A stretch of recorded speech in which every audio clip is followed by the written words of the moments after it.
কে কি বললো আমি জানি না, বাট আমি জানি যে biggest challenge will be Afghanistan, super 8-এ।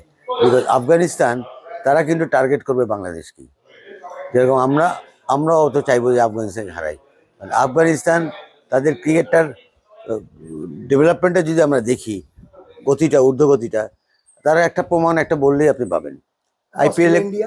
আইপিএলে কটা আফগানিস্তানের প্লেয়ার খেলে, আমাদের কটা খেলে? অস্ট্রেলিয়া, ইন্ডিয়া তারা প্রুভেন প্লেয়ার, তারা পরীক্ষিত, ইন্ডিয়া পরীক্ষিত। তো ওইখানে তার মানে এই না যে আমরা তাদেরকে ছেড়ে কথা বলুন, নো। আর টি-20-তে এমন একটা খেলা ভার্সান যে এখানে যদি কোনো শক্তিশালী দল সে তার সামর্থ্য অনুযায়ী কোনো একদিন ব্যাড ডে হয়ে যায়, খেলতে না পারে, সে হি ক্যান বি ডিফিটেড। কারণ আর তার অপোনেন্টে যারা খেলছে তারা যদি তাদের বেস্টটা খেলে ফেলে, এনিথিং ক্যান হ্যাপেন।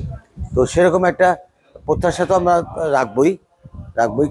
কেউ মনেও করে না হয়তো যে আমরা কোয়ালিফাই করতে পারবো কিনা।